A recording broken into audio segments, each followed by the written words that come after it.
উপহাস করে লিখেছেন, কোথায় আওয়ামী লীগ, কোথায় কাদের কাকা, কোথায় গেল ওই জালিমের গরম গরম কথা। কোথায় আওয়ামী লীগ, কোথায় কাদের কাকা, কোথায় গেল ওই জালিমের গরম গরম কথা। খেলা হবে, খেলা হবে, খেলা হবে, খেলা হবে, খেলা হবে বলে কাকা গেল পালাইয়া, শেখ হাসিনা পালাইছে দেশটা ছাড়িয়া। জনগণ শান্তি পাইল ফিরিয়া। আজকে কয় সেপ্টেম্বর? 4 সেপ্টেম্বরে যেভাবে স্বাধীনভাবে কথা বলার পরিবেশ এসেছে, গত বছর এই দিনে আমরা এইভাবে কথা বলার মতন পরিবেশ পাইনি। কথা বলেন ঠিক না বেঠিক? তারা প্রায় বলতো আমরা পালাই না, আমাদের নেত্রী পালায় না। তারপরে কি বলতো, আমরা পালানো গ্রুপ নয়, ফখরুল সাহেব আপনার বাসায় একটু জায়গা দেবেন। তারপরে কি বলতো যে আপনার এখানে না হয় কুড়িগ্রামের বাসায় জায়গা দিয়েন, আমরা পালানো জাত নয়। স্পষ্ট করে আমরা বলতে চাই, আমাদেরকে তাড়াতে চেয়েছিল, আমরা ছিলাম, আমরাই আছি, আমরাই থাকবো। কথা বলে ঠিক না বেঠিক? যারা আমাদেরকে তাড়াতে চেয়েছিল তারা আজকে টোপলা টুপলি বেঁধে নিয়ে পালিয়ে চলে গেছো। যে কয়জন আছো জনগণ তোমাদের হারিকেন দ্বারাই খুঁজতেছে। আজ হোক কাল হোক জনগণের আদালতে তোমাদের উপস্থিত হওয়া লাগবে। সেদিন জনগণ তোমাদের বিচার করবে। একটাও ইবলিসের বাচ্চা পালাই যেতে পারবে না, পারবে না, পারবে না।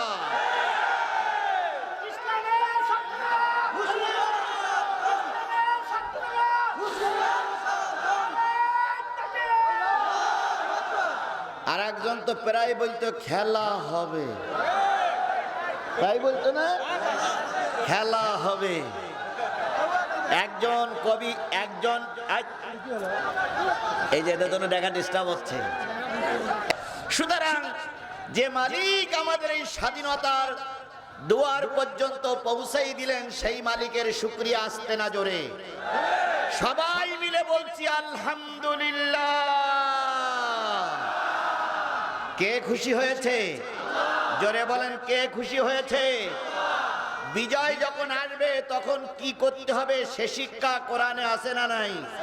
আল্লাহ বললেন, ইজা জাআ নাসরুল্লাহি ওয়াল ফাতহ ওয়া রাআইতান নাসা ইয়াদখুলুনা ফি দীনিল্লাহি আফওয়াজা। যখন সাহায্য এবং বিজয় আসবে তখন দেখবে দলে দলে মানুষ আপনাদের কাতারবদ্ধ হচ্ছে। কথা বলেন ঠিক না বেঠিক? বিগত 15টা বছর যাদের জবান বন্ধ ছিল তারা এখন গরম গরম কথা বলতে শুরু করেছে। যারা বিগত 15টা বছর ময়দানে ছিল না তাদের এখন গরম কথার জ্বালায় যারা আগে ছিল তারা কোনো স্থান পাচ্ছে না।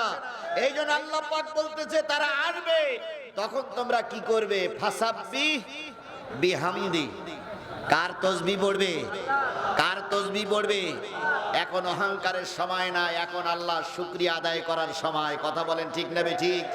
বলুন তো, আল্লাহর শুকরিয়া আদায় করলে খুশি হয় কে? তাহলে আমাদের এই দিনটা যে আল্লাহ দিলেন সেই আল্লাহর শুকরিয়া আমরা করব কি করব না? আবারও বলছি আলহামদুলিল্লাহ। আল্লাহ বলতেছেন, কুল লাউ কানাল বাহরু মিদাদান লিকালিমাতি রাব্বি লানাফিদাল বাহরু ক্বাবলা আন তানফাদা কালিমাতু রাব্বি ওয়ালাউ জিনা বিমিসলিহি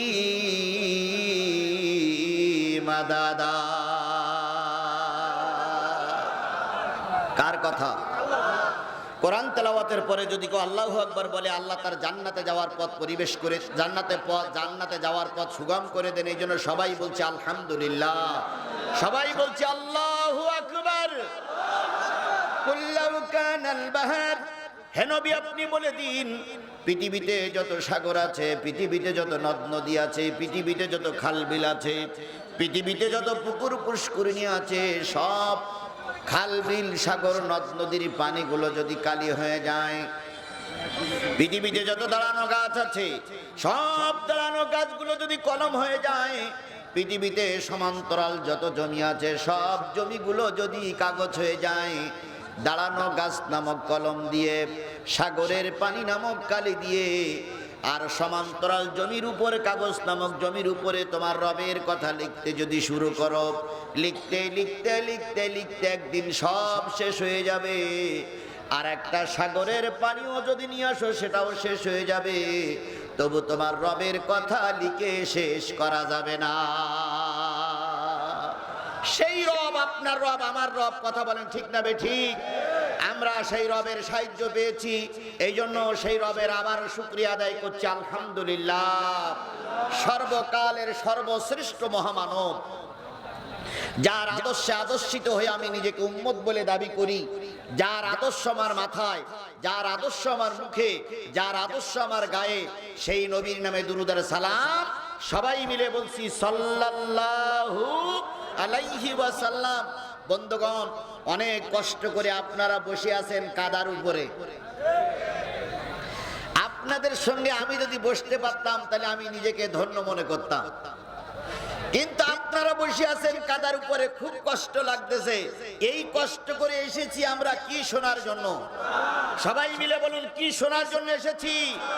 আমরা কোরআন শুনতে চাই, কোরআন জানতে চাই, কোরআন বুঝতে চাই, কোরআন নিয়ে নিজের জীবন গঠন করতে চাই। কথা বলুন ঠিক না বেঠিক?